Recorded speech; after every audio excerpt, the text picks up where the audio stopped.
Hello दोस्तों, मैं मुनिराज अपने यूट्यूब चैनल मुनि क्लासेस पर आपका स्वागत करता हूं। आज हम सामाजिक समूह के विषय में चर्चा के संदर्भ में आज हम इस तीसरे भाग को लेकर आए हैं, जिसमें हम बचे हुए छोटे छोटे समूह की अवधारणाओं को हमने संकलित किया है और उसकी चर्चा करने जा रहे हैं। तो इसमें हम चर्चा करेंगे पहले अर्ध प्राथमिक समूह की कि अर्ध प्राथमिक समूह क्या होता है। फिर हम आगे बढ़ेंगे आदिम प्राथमिक समूह क्या होता है, अर्ध या आभासी समूह क्या होता है।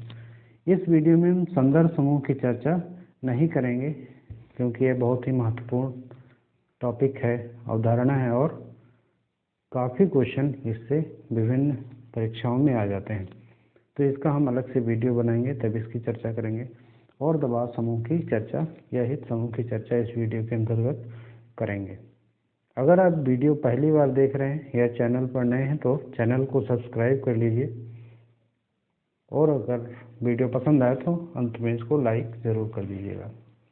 आइए बढ़ते हैं अपने टॉपिक की तरफ। और पहली जो अवधारणा आती है अर्ध प्राथमिक समूह, जिसकी चर्चा हम करने जा रहे हैं। तो अर्ध प्राथमिक समूह क्या होता है? तो प्राथमिक समूह की अवधारणा चार्ल्स कूले ने दी है, आप जानते ही हैं अपनी पुस्तक सोशल ऑर्गेनाइजेशन में। तो प्राथमिक समूह क्या होता है? जहाँ पर घनिष्ठ संबंध होते हैं, आमने सामने के संबंध होते हैं, छोटा आकार होता है और ऐसे कई एक दूसरे के प्रति जागरूक होते हैं। ये सब लक्षण प्राथमिक समूह के हैं। जब हम अर्ध प्राथमिक समूह की बात करते हैं तो इसका सीधा सा अर्थ है कि कुछ प्राथमिक समूह की विशेषताएं अर्ध प्राथमिक समूह में पाई जाती हैं, लेकिन कुछ महत्वपूर्ण विशेषताएं अर्ध समूह के अंतर्गत प्राथमिक समूह की विशेषताएं नहीं पाई जाती। तो यहाँ पर चार्ल्स कूले ने प्राथमिक समूह को परिभाषित करते हुए कहा है, चार्ल्स कूले ने अर्ध प्राथमिक समूह को परिभाषित करते हुए कहा है कि यह आमने सामने के घनिष्ठ संबंधों द्वारा संगठित है, जो अपने संगठन तथा विशेष उद्देश्य, आप इसको ध्यान रखिएगा कि विशेष उद्देश्य के कारण सीमित आकार के होते हैं, जबकि प्राथमिक समूह सामान्य उद्देश्य या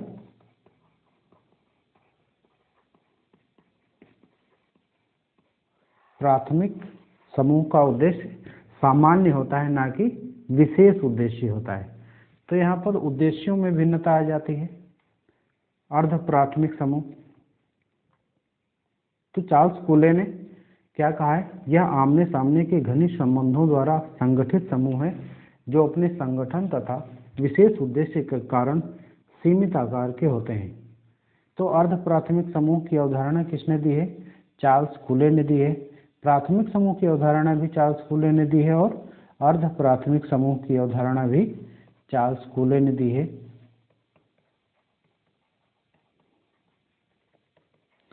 कई बार ये विभिन्न परीक्षाओं में पूछा गया क्वेश्चन। तो इसके लक्षण क्या हैं? अर्ध प्राथमिक समूह के विशिष्ट उद्देश्यों की पूर्ति हेतु निर्मित होता है और प्राथमिक तथा द्वितीयक समूह के मध्य स्थित होता है। प्राथमिक समूह जितनी घनिष्ठता भी समूह के अंतर्गत नहीं होती है और द्वितीयक समूह से ज़्यादा घनिष्ठता होती है। तो इसका कहने का मतलब है ये इन दोनों समूहों के कहीं मध्य में स्थित है, या कुछ प्राथमिक समूह की विशेषताएं पाई जाती हैं और कुछ द्वितीयक समूह की विशेषताएं इस प्रकार के समूह के अंतर्गत इस अवधारणा में पाई जाती हैं। इनमें हम रखेंगे जातीय संघ को, क्लब को, स्काउट गाइड और ग्रामीण मनोरंजन केंद्र। तो जातीय संघ में कुछ लगाव या घनिष्ठ संबंध होते हैं, लेकिन आमने सामने के संबंध नहीं होते हैं और परिवार जितने घनिष्ठ संबंध भी इसमें नहीं होते हैं, लेकिन द्वितीयक समूह से ज़्यादा घनिष्ठ संबंध होते हैं। तो इन उदाहरणों को हम अर्ध प्राथमिक समूह के अंतर्गत रखेंगे। क्लब, जातीय संघ, स्काउट और गाइड और ग्रामीण मनोरंजन केंद्र, इसको क्वाजी प्राइमरी ग्रुप भी कहा जाता है। क्या? क्वाजी प्राइमरी ग्रुप, अर्ध प्राथमिक समूह। आइए बढ़ते हैं अगली अवधारणा की तरफ। दूसरी अगली जो अवधारणा है वो आती है आदिम प्राथमिक समूह। आदिम प्राथमिक समूह की अवधारणा होमन्स के द्वारा दी गई है। होमन्स ने अपनी पुस्तक द ह्यूमन ग्रुप में आदिम प्राथमिक समूह की अवधारणा को प्रस्तुत किया। जो समूह आदिम काल से ही प्राथमिक समूह की विशेषताओं से युक्त रहे या आदिम काल से ही प्राथमिक समूह के रूप में रहे हैं और आज तक अस्तित्व में हैं, ऐसे समूहों को हम आदिम प्राथमिक समूह कहेंगे। या प्राथमिक समूह की विशेषताओं से युक्त ऐसे समूह जो आदिम काल से आज तक विद्यमान रहे हैं, ऐसे समूहों को आदिम प्राथमिक समूह कहा जाएगा। इसकी अवधारणा होमन्स ने अपनी पुस्तक द ह्यूमन ग्रुप में प्रस्तुत की है। परिवार को आदिम प्राथमिक समूह की श्रेणी में रखा जाएगा। अगली अवधारणा की तरफ बढ़ते हैं। अगला है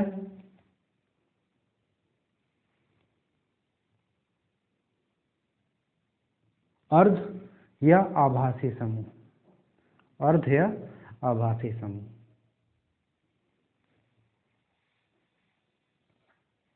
तो जब हम समूह की बात करते हैं तो हम बात करते हैं चेतना की। समूह के सदस्य एक दूसरे के प्रति चेतनामय रहते हैं। और संगठन की, एक निश्चित ढांचा विद्यमान रहता है। लेकिन जब या आभासी समूह की बात करते हैं कि वे समूह जैसे तो लगते हैं, लेकिन समूह की कुछ ही विशेषताएं उनमें पाई जाती हैं, या समूह है नहीं लेकिन बनने की संभावना अवश्य रहती है। ऐसे समूह जिनमें समूह के लक्षण तो नहीं पाए जाते हैं लेकिन वे समूह बन सकते हैं, ऐसी संभावना युक्त ह्यूमन गैदरिंग को हम, या एकत्रित जन समूह को हम आभासी समूह के अंतर्गत रख सकते हैं। तो इनकी विशेषताएं क्या हैं? समूह के कुछ ही लक्षणों का पाया जाना, संगठन या संरचना का अभाव, और एक दूसरे के प्रति कम जागरूक या अनभिज्ञ होना। अनभिज्ञता, कम जागरूकता पाई जाती, संरचना या संगठन को इनका नहीं होता, और समूह के कुछ ही लक्षण पाए जाते हैं। अर्ध या आभासी समूह की अवधारणा गिन्सबर्ग व बोटमोर ने दी है। बोटमोर की पुस्तक आती है sociology a guide to problem and literature, जिसमें उन्होंने कहा है कि मनुष्यों का कोई भी संग्रह जिसमें संरचना का अभाव होता है और जिसके सदस्य समूह के अस्तित्व के प्रति कम जागरूक और अनभिज्ञ हो सकते हैं। तो इसमें क्या बॉटमवर्ड क्या बता रहे हैं कि जिसमें संरचना का अभाव होता है और जिसके सदस्य समूह के अस्तित्व के प्रति कम जागरूक होते हैं, या उनमें आपस में जागरूकता सदस्यों में कम पाई जाती है या पूर्णतः अनभिज्ञ हो सकते हैं। ऐसे समूह को गिन्सबर्ग और बोटमोर ने अर्ध या आभासी समूह कहा है। एक और बात है कि गिन्सबर्ग ने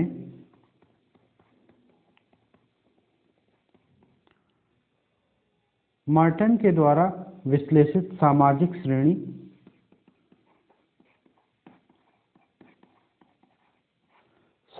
श्रेणी को ही अर्ध समूह कहा है।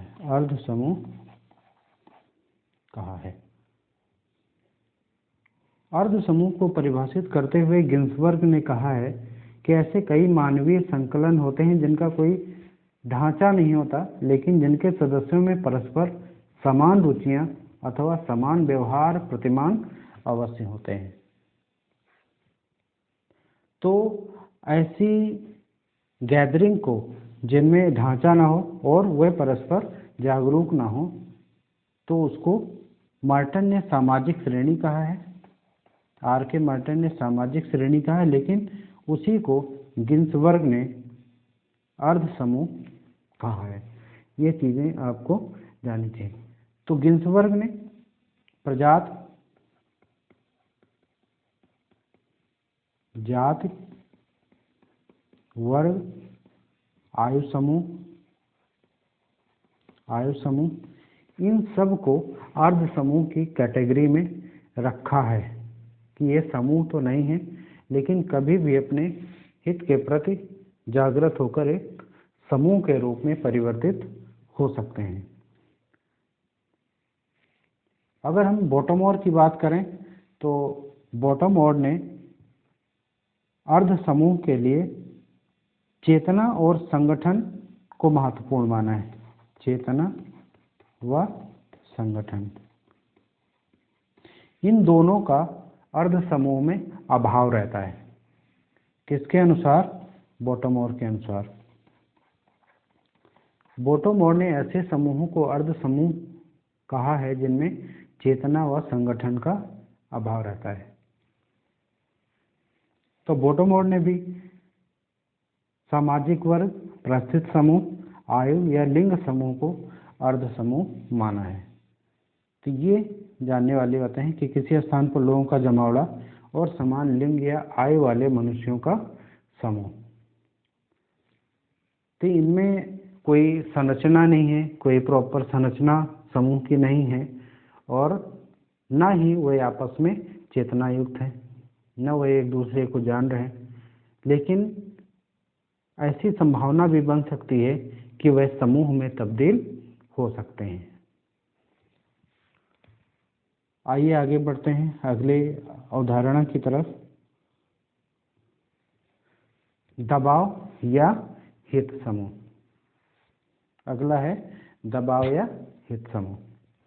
अगर हम हित समूह की बात करें तो कुछ समान हितों को रखने वाले समूहों का संकलन या लोगों का संकलन जो अपने जिनके हित समान होते हैं, जिनके हित समान होते हैं और वे जान रहे होते हैं कि हमारे हित समान है, हितों पर चर्चा होती है, लेकिन वे कोई दबाव नहीं डालते।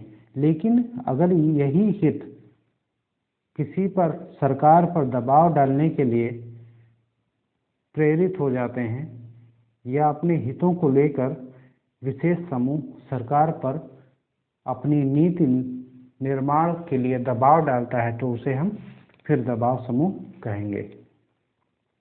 दबाव समूह में दबाव प्लस चर्चा होती है, लेकिन हित समूह में केवल हितों पर चर्चा होती है, उनमें दबाव की कोई बात नहीं होती। तो दबाव समूह क्या होते हैं? ऐसे समूह जो राजनीति में प्रत्यक्ष रूप से भाग नहीं लेते, लेकिन राजनीतियों को हम हितों के लिए प्रभावित करने की क्षमता रखते हैं। तो दबाव समूह क्या हैं? कुछ ऐसे समूह होते हैं जो डायरेक्ट या प्रत्यक्ष रूप से राजनीति का हिस्सा तो नहीं होते हैं, लेकिन सरकार का हिस्सा नहीं होते हैं, लेकिन वह इतनी संख्या में होते हैं कि वे सरकार पर अपनी नीति बदलने के लिए दबाव डालते हैं। तो ऐसे समूहों को हम दबाव समूह कह सकते हैं। जैसे अभी किसान आंदोलन हुआ, किसान आंदोलन जो भी कृषि के संदर्भ में बिल आए थे उनको वापस लेने की बात की जा रही थी, तो ये एक दबाव समूह की ही श्रेणी में आएंगे। और श्रमिक संघ कई बार अपनी शर्तों को मनवाने के लिए दबाव डालते हैं। तो ये चीज़ें, ये सारे क्या हैं? ये दबाव समूह हैं। ये सरकार या नीति निर्णय में भागीदारी नहीं करते हैं, लेकिन उनकी नीति को बदलने के लिए उन पर दबाव डालते हैं। तो इसी को मायरन बीनर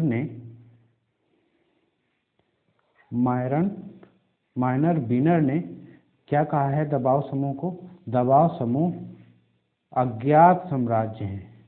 अज्ञात साम्राज्य हैं। दबाव समूह अज्ञात साम्राज्य हैं। मैक्मिलन ने क्या कहा है कि दबाव समूह सरकार के अमूर्त समूह हैं। ये सारे इनके जो स्टेटमेंट हैं इनको ध्यान रखिएगा, क्योंकि ये जब क्वेश्चन पूछे जाते हैं तो फिर बहुत कंफ्यूजन भी उत्पन्न करते हैं क्वेश्चन, तो इसलिए हमने लिख दिया है, तो आप ध्यान रखिएगा इनके स्टेटमेंट्स को। कि मार्टिन बीरन ने क्या कहा है कि दबाव समूह अज्ञात साम्राज्य हैं, और मैक्मिलन दबाव समूह सरकार के अमूर्त समूह हैं, इस प्रकार परिभाषित किया है। तो हम उम्मीद करते हैं कि आपको जो कुछ छोटी छोटी अवधारणाएं हैं समूह के संदर्भ में, तो वो समझ में आ गई होंगी। आगे आने वाले वीडियो में हम संदर्भ समूह के ऊपर एक विस्तृत चर्चा करेंगे, जहां से काफ़ी क्वेश्चन आते हैं। तो अगला वीडियो संदर्भ समूह के लिए होगा। धन्यवाद। मिलते हैं अगले वीडियो में। Thank you.